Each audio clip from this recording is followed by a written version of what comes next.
जय जगन्नाथ पिलामाने ओडिशार नंबर 1 पीजी एंट्रांस प्रिपरेशन आप ओसीएस बाय रंजन को अनेक अनेक अभिनंदन। समस्ते ओसीएस बाय रंजन आप डाउनलोड करके आगामी वर्ष मान पीजी एंट्रांस जो मैंने सब प्रिपेयर होगा चाहते प्रिपेयर हो पारे टेस्ट सीरीज नहीं करी एवं काउंसलिंग ग्रुप रे समस्ते जॉइन हो पारे जो मैंने सब चलित वर्ष एडमिशन करने को इच्छुक अच्छा मो गाइडेंस रे पूरा टाइम टू टाइम पूरा कॉल करके डिटेल्स बुझे और निश्चित भाव में एडमिशन रे सठिक भाव में चॉइस करें सठिक जगार एडमिशन नहीं पारे। जीवा बर्तमान आम टॉपिक उपरू क्यों रैंक रहा भल दरकार आउ सेफ रैंक केते कौन भितर रहिले भल भल यूनिवर्सिटी मिल SC ST general SCBC rank ये सब कौन पीडब्ल्यूडी रैंक कौन ईएसएम रैंक कौन से सब विषय डिटेल्स आम ये कथा निश्चित भाव में वीडियो को समस्त शेष पर्यंत देखु था। समस्ते व्हाट्सएप टेलीग्राम इंस्टाग्राम सब जोड़ी होइजिबे समस्त लिंक मुझे दे दूची डिस्क्रिप्शन ले समस्ते निश्चित भाव में जोड़ी होइजिबे। जी वर्तमान टॉपिक ऊपर को नमस्कार दोस्तों, इस वीडियो को लाइक करें, हमारे चैनल को सब्सक्राइब करें, इस घंटी के आइकन को दबाएं, ऑल सेलेक्ट करें हमारी सभी वीडियो सबसे पहले देखने के लिए।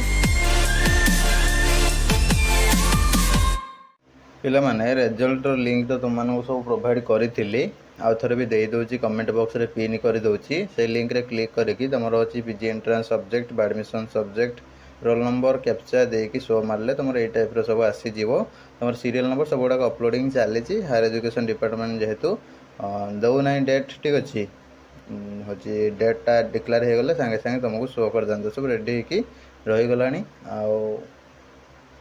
बहुत जल्दी तुम आसीज डिपार्टमेंट डिले करुच्ची एसएसबी भी बहुत डिले करदेला रिजल्ट दबारे तो जहाँ भी हो आसीज बहुत जल्दी आम पे डायरेक्ट लिंक प्रोवाइड कर दौचु वर्तमान ठार तुम जिते आसो प्रीवियस वीडियो भी कही लिंक आसिले देवी तो से अनुसार मुझे लिंक दे दूसरी आम जो मैंने सब सब्सक्राइब करके रखी समस्त लिंक दे देती लिंकटा पाखे रखी था डेट हायर एजुकेशन डिपार्टमेंट देला मात्र के तुम ये शो कर तो बर्तमान तुम हूँ से पेज को जापर कि रिजल्ट देखिपारू ना कहीं ऑप्शन ब्लॉक ऑप्शन ऑफ करके रखाई ठीक अच्छे जहाँ भी हो तुम सीरियल नंबर तुम roll number applicant name PG admission subject PG subject general rank के तुम रही जब ये शो कर तुम जान से तुम जनरल रैंक जनरल पिला जनरल रैंकटा बहुत ही इंपोर्टेंट बहुत मैटर कर एससी पिला एससी रैंक मैटर कर एसटी पिला एसटी रैंक एससीबीसी पिला एससीबीसी रैंक मैटर कर समस्त भी जनरल रैंक गोटे गोटे थी ठीक अच्छे मैंने स्टेट वाइड से सबू पिला भितर से सब्जेक्ट के रैंक अच्छा सेटा जनरल रैंक ता सहित स्पेशल कैटेगरी रैंक गुड़ा डिपेंड कर एडमिशन नबार ठीक अच्छे से हेल्प कर कहीं जेहेतु रिजर्वेशन रोचे एससी के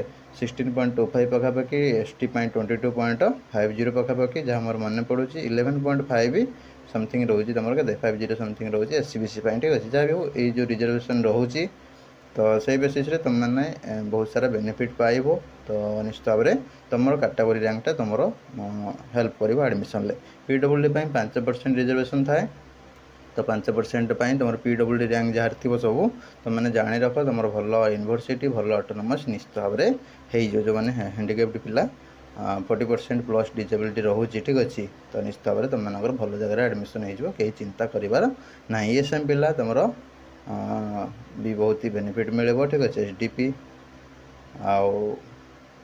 आमती सब पिला जो मैंने सब रही ईएसएम एसडीपी से भी बहुत सारा बेनिफिट मिले से रैंक गुड़ा इंपोर्टेंट हो जनरल रैंक भी मिली थो कि जनरल रैंकटा किसी काम दब ना विशेषकर जो कैटेगरी रैंकटा से हेल्प कर ठीक अच्छे जहाँ भी हो आम जा कौ रैंक केते रैंक भितर रहिले सेफ देख जदि आम बड़ बड़ यूनिवर्सिटी कहवा उत्कल रेभेन्सा एगुड़ा जब आम देखा स्पोर्ट जाए टाणटुणी कि तुम 50-60 भितर रैंक जब थी तुम जनरल रैंक ठीक अच्छे आउ एससी एसटी रैंक जब देखा आम एससी बेले बेले पड़े जाए एससी रैंक 26-27 जाए पड़े जाए रेभेन्सा ठीक अच्छे उत्कल हो 20-25 जाए पड़े जाए ठीक अच्छे तो सब सीट तो एससी एसटी एससीबीसी को दे हेनी ना तो जी भी सीट थी से बेसीस कि कौटी एडमिशन कर किए धर उत्कल गला किए ब्रह्मपुर गला कि संबलपुर गला जार जमी सुविधा सब पिला तो आसिक भुवनेश्वर पाठ पढ़ी पारे कि कटक पाठ पढ़ी पारे से पाखाख एरिया भी से पढ़ती किए हूँ एमएससी गला ठीक अच्छे किए विक्रम देव किए तार हूँ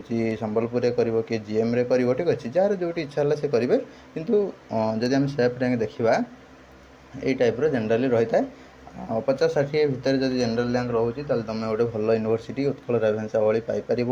100 ଭିତରେ ଯଦି ତୁମେ ରହୁଛି ତାହେଲେ ଜେନେରାଲ ର୍ୟାଙ୍କ ତାହେଲେ ତୁମେ ପାଇପାରିବ କ'ଣ ଅଲଗା ୟୁନିଭର୍ସିଟିର ପାଇପାରିବ। ଠିକ୍ ଅଛି। ସ୍ପୋର୍ଟରେ ଯଦି ଦେଖିବା 150 ଭିତରେ ବି ହେଉଛି ମିଳିଯାଇପାରେ ଭଲ ଭଲ ୟୁନିଭର୍ସିଟି। ଆଉ ଗୋଟେ କୋର୍ସ ଥାଏ ଯେଉଁଥିରେ କି ତୁମର ସିଟ୍ ବହୁତ ଭ୍ୟାକେନ୍ସି ପଡ଼େ। ଠିକ୍ ଅଛି। 400-500 ଯାଏ ବି ବେଳେବେଳେ ୟୁନିଭର୍ସିଟି ନେଇଯାଇଥାଏ। ଠିକ୍ ଅଛି। ଗୋଟେ ପିଲାଙ୍କୁ ନେଇଯାଇଥାଏ ସ୍ପୋର୍ଟରେ 400-500 ର୍ୟାଙ୍କ ଯାଏ। ତ ସେ ଅନୁସାରେ ସେଫ୍ ର୍ୟାଙ୍କ ଯଦି ଆମେ ଦେଖିବା 100-150 ଭିତରେ ଯଦି ରହୁଛି 150 ଭିତରେ ଯଦି ରହୁଛି ତୁମମାନଙ୍କର ଗୋଟେ ନିଶ୍ଚିତ ଭାବରେ ଗୋଟେ ୟୁନିଭର୍ସିଟି ହେଇଯିବାର ସମ୍ଭାବନା ରହୁଛି ସ୍ପୋର୍ଟ ଯାଏ ଚେଷ୍ଟା କଲେ। ତା 150-500 ଭିତରେ ଯଦି ବି ରହୁଛି ତୁମର ବେଳେବେଳେ ସମ୍ଭାବନା ରହିଥାଏ। ଠିକ୍ ଅଛି ହେଇଯିବାର। ତ ସେଇଟା ସବଜେକ୍ଟ ନେଇକି କୋର୍ସ ନେଇକି ହେଉଛି ଆଉ କାଟାଗୋରୀ ନେଇକି ହିଁ କହିହେବ। ସବୁ ଜେନେରାଲ ପିଲାଙ୍କ ପାଇଁ ତୁମର 100-150-200 ୟାରି ଭିତରେ ହେଲେ ବେଟର୍। ଠିକ୍ ଅଛି। ଆଉ ଯେଉଁ ପିଲା ସବୁ ରହିଲେ ତୁମର ଜେନେରାଲ ର୍ୟାଙ୍କ 400-500 ଯାଏ ବି ତୁମ ଟାଣିଟୁଣିକି ନେଇଯିବ, କିନ୍ତୁ ତୁମ କ୍ୟାଟାଗୋରୀ ର୍ୟାଙ୍କରେ କମ୍ ଥିବା ଦରକାର। କ୍ୟାଟାଗୋରୀ ର୍ୟାଙ୍କ ଯେମିତିକି କହିଲି ତୁମକୁ କ୍ୟାଟାଗୋରୀ ର୍ୟାଙ୍କ ତୁମର ସପୋଜ ତୁମର ଗୋଟେ SC ପିଲାଟେ ତାର କ୍ୟାଟାଗୋରୀ ର୍ୟାଙ୍କ ସପୋଜ ଅଛି 27 କିନ୍ତୁ ତାର ଜେନେରାଲ ର୍ୟାଙ୍କ ଦେଖିଲେ ସେ ଜେନେରାଲ ପିଲାଙ୍କ ଭିତରେ ସେ ଯାଇଥିବ 500 କି 700ରେ। ତ ଜେନେରାଲ ର୍ୟାଙ୍କ ତାର କିଛି ମ୍ୟାଟର କରିବନି, ତା କ୍ୟାଟାଗୋରୀ ର୍ୟାଙ୍କ ଅନୁସାରେ ସେ ସିଟ୍ ପାଇକି ପଳେଇଯିବ। ଠିକ୍ ଅଛି। ତ ST ପିଲାଟେ ସପୋଜ STରେ ତାର ଅଛି ଧର ST ର୍ୟାଙ୍କ ଅଛି ତାର 50। ଠିକ୍ ଅଛି। କିନ୍ତୁ ସେ ଜେନେରାଲ ପିଲାଙ୍କ ଭିତରେ ଯାଇକି ପଡ଼ିଥିବ ମାନେ ସବୁ ପିଲାଙ୍କ ଭିତରେ ଯଦି ଦେଖିବାକୁ ପଡ଼ିବ ଧର ତାର ଥିବ 1000 ତ ସେଠି 1000 ମ୍ୟାଟର କରିବନି, ତାର 50 ର୍ୟାଙ୍କ ଦ୍ୱାରା ହିଁ ସେ ଆଡ଼ମିସନ୍ କରିପାରିବ। ବୁଝିହେଲା। ତ ଏଇଟା ହେଲା କ୍ୟାଟାଗୋରୀ ର୍ୟାଙ୍କ। ଧର SCBC ପିଲାଟେ ତାର SCBC ର୍ୟାଙ୍କ ଅଛି 20। ଠିକ୍ ଅଛି। ସେ ଯଦି ଜେନେରାଲ ପିଲାଙ୍କ ଭିତରେ ଯାଇକି ପଡ଼ିଥିବ 400ରେ ତାହେଲେ ସେ 400 ମ୍ୟାଟର କରିବନି। 400 ଜେନେରାଲ ର୍ୟାଙ୍କ ତାକୁ ଯେଉଁ ମିଳିଥିବ ସେଟା କିଛି କାମ କରିବନି, ତାର SCBC ର୍ୟାଙ୍କ ଅନୁସାରେ ସେ ଆଡ଼ମିସନ୍ ପାଇକି ପଳେଇଯିବ। ଠିକ୍ ଅଛି। କେବଳ ଜେନେରାଲ କ୍ୟାଟାଗୋରୀ ପିଲାମାନଙ୍କ ପାଇଁ ସେମାନଙ୍କର ଜେନେରାଲ ର୍ୟାଙ୍କଟା କାମ ଦେବ। ଅନ୍ୟ ସବୁ କ୍ୟାଟାଗୋରୀ ପିଲାମାନଙ୍କ ପାଇଁ ତାଙ୍କର ନିଜ କ୍ୟାଟାଗୋରୀର ଯେତିକି ର୍ୟାଙ୍କ ଥିବ ସେଇଟା ହିଁ ହେଲ୍ପ କରିବ। ଠିକ୍ ଅଛି। ଆଉ ସେଫ୍ ର୍ୟାଙ୍କ ଯଦି ଦେଖିବା ତୁମମାନଙ୍କୁ କହିଲି 30-35-40 ଯାଏ ବି ତୁମର କ୍ୟାଟାଗୋରୀ ର୍ୟାଙ୍କ ବହୁତ ହେଲ୍ପ କରିଦେବ। ଠିକ୍ ଅଛି। କ୍ୟାଟାଗୋରୀ ର୍ୟାଙ୍କ ମାନେ ତୁମର ସେଇ କ୍ୟାଟାଗୋରୀ ପିଲାମାନଙ୍କ ଭିତରେ ତୁମେ କେତେ ଅଛ ସେଗୁଡ଼ାକ ୟୁନିଭର୍ସିଟି ପାଇଯିବ। ଠିକ୍ ଅଛି। ୟୁନିଭର୍ସିଟି ପାଇବା ପାଇଁ ହେଲେ ତୁମର 30 ଭିତରେ ଯାଏ ହେଲେ ଭଲ ୟୁନିଭର୍ସିଟି ପାଇଯିବ କ୍ୟାଟାଗୋରୀ ର୍ୟାଙ୍କରେ। ଠିକ୍ ଅଛି। କ୍ୟାଟାଗୋରୀ ର୍ୟାଙ୍କ 30 ମାନେ ତୁମର ଜେନେରାଲ ର୍ୟାଙ୍କରେ ପଳେଇ ଯାଇଥିବ ମେ ବି 100-150-200-300-400-500 ଯାଏ ବି ପଳେଇଯାଏ ଗୋଟେ ପିଲାଙ୍କର। ଯାହା ବି ହଉ ସେ ବିଷୟରେ ଆମେ ପରବର୍ତ୍ତୀ ସମୟରେ କଥା ହେବା, କିଛି ବର୍ତ୍ତମାନ ଠାରୁ ବ୍ୟସ୍ତ ହେବାର ନାହିଁ। ତାପରେ ଯଦି ଆମେ ଦେଖିବା ଅଲଗା କ୍ୟାଟାଗୋରୀ SCBC ଯଦି ଦେଖିବା ଆମର କ୍ୟାଟାଗୋରୀ ର୍ୟାଙ୍କ ଯଦି ଦେଖିବା 20-25। ଠିକ୍ ଅଛି। ୟାରି ଭିତରେ ହେଲେ ତୁମର ଭଲ ୟୁନିଭର୍ସିଟିରେ କ୍ୟାଟାଗୋରୀ ର୍ୟାଙ୍କରେ ମିଳିଯିବ। ଠିକ୍ ଅଛି। ଆଉ ESM SDP PWD ଏମାନଙ୍କ ପିଲାଙ୍କର ତାଙ୍କର କ୍ୟାଟାଗୋରୀ ର୍ୟାଙ୍କ ଯଦି ଦେଖିବା ହେଉଛି କେତେ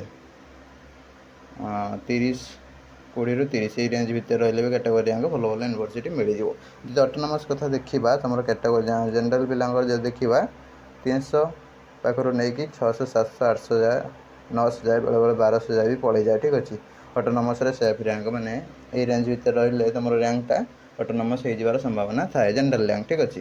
ଆଉ କ୍ୟାଟାଗୋରୀ ର୍ୟାଙ୍କ ଯଦି ଦେଖିବା ଆମର 30-60-70 ଯାଏ କ୍ୟାଟାଗୋରୀ ର୍ୟାଙ୍କ ଗୁଡ଼ାକ ସବୁ ଅଟୋନମସ୍ ମିଳିଯିବ ନିଶ୍ଚିତ ଭାବରେ, କିଛି ଅସୁବିଧା ହେବାର ନାହିଁ। ବେଳେବେଳେ 100 ଯାଏ ବି କ୍ୟାଟାଗୋରୀ ର୍ୟାଙ୍କରେ ବି ଅଟୋନମସ୍ ମିଳିଯାଇଥାଏ। ଠିକ୍ ଅଛି। ଆଉ ସେଲ୍ଫ ଫାଇନାନ୍ସିଂ ହେଲେ 200-250 ଯାଏ ବି କ୍ୟାଟାଗୋରୀ ର୍ୟାଙ୍କରେ ମିଳିଯାଏ ବେଳେବେଳେ। ଠିକ୍ ଅଛି। ପିଲାଙ୍କୁ କିଛି ଅସୁବିଧା ହୁଏ ନାହିଁ। ଠିକ୍ ଅଛି। ତ କ୍ୟାଟାଗୋରୀ ର୍ୟାଙ୍କଟା ସବୁଠୁ ଇମ୍ପୋର୍ଟାଣ୍ଟ ରହିବ। ଯଦି ଗୋଟେ ଜେନେରାଲ ପିଲାଟେ 1000 ର୍ୟାଙ୍କ ରଖିକି ସେ ଯଦି ପାଉନଥିବ ଗୋଟେ ଅଟୋନମସ୍, କିନ୍ତୁ ଜଣେ ପିଲା ସେଇଠି କ୍ୟାଟାଗୋରୀ ର୍ୟାଙ୍କ ଯଦି ତାର ଥିବ ଧର 100 ଅଛି କି 50 ଅଛି କିନ୍ତୁ ତା ଜେନେରାଲ ର୍ୟାଙ୍କ ଅଛି 1200, ତାହେଲେ ସେ କ୍ୟାଟାଗୋରୀ ର୍ୟାଙ୍କ ଅନୁସାରେ ସେ ଅଟୋନମସ୍ ପାଇକି ପଳେଇ ଯିବ, କାହିଁକିନା ତାଙ୍କ ପାଇଁ ସିଟ୍ଟା ରିଜର୍ଭ ହେଇକି ରହୁଛି। ତ ସେଇ ବେସିସ୍ରେ ତୁମର ସେଫ୍ ର୍ୟାଙ୍କ ତାର ବି ଡିଟେଲ୍ସ ଭିଡ଼ିଓ ଆଣିବା, କାହିଁକିନା ରେଜଲ୍ଟର ଆସିଗଲେ ହାଏଷ୍ଟ କେତେ କ'ଣ ଯାଉଛି ସେକୁ ଲକ୍ଷ୍ୟ କରିକି ଆମେ ସେଫ୍ ର୍ୟାଙ୍କ ଭିଡ଼ିଓଟା ସବୁଗୁଡ଼ାକରେ ନେଇ ଆସିବା। ସବୁ ୟୁନିଭର୍ସିଟିର ଗୋଟେ କରିକି ସେ ବିଷୟରେ ଆମେ ପରବର୍ତ୍ତୀ ଭିଡ଼ିଓ ବି ଆଣିବା, କିଛି ବ୍ୟସ୍ତ ହେବାର ନାହିଁ। ତୁମମାନଙ୍କର ଆନ୍ସର୍ କି ଫାଇନାଲ୍ ଆନ୍ସର୍ କି ଦେଖିଲା ପରେ ପ୍ରିଭିୟସ୍ ଭିଡ଼ିଓରେ ସବୁ ଦେଇଛି ଫାଇନାଲ୍ ଆନ୍ସର୍ କି ଦେଖିଲା ପରେ କାହାର କେତେ ସ୍କୋର୍ ରହୁଛି ନିଶ୍ଚିତ ଭାବରେ କମେଣ୍ଟ ବକ୍ସରେ କମେଣ୍ଟ କରିଦିଅ। ଆଉ ଫର୍ଦର ଆମେ ବହୁତ ସାରା ଅପଡ଼େଟ୍ ନେଇକି ଆସିବା ବହୁତ ଜଲ୍ଦି। କେବଳ ଡେଟ୍ଟା ଡିକ୍ଲେୟାର ହେଇଯାଉ। ଠିକ୍ ଅଛି। ଅଫିସିଆଲି ସାଇନ୍ ହେଇଯାଉ ଡକୁମେଣ୍ଟଟା, ମୁଁ ତୁମକୁ ସେୟାର କରିଦେବି। କରିଦେଲା ପରେ ଅନଅଫିସିଆଲି ତ ଦେଇ ହେବନି। ଠିକ୍ ଅଛି। ସେୟାର କରିଦେବି, ତାପରେ ତୁମମାନେ ସବୁ ଜାଣିପାରିବ ସବୁଗୁଡ଼ାକ ଡିଟେଲ୍ସ। ରହିଲି। ନମସ୍କାର। ଜୟ ଜଗନ୍ନାଥ।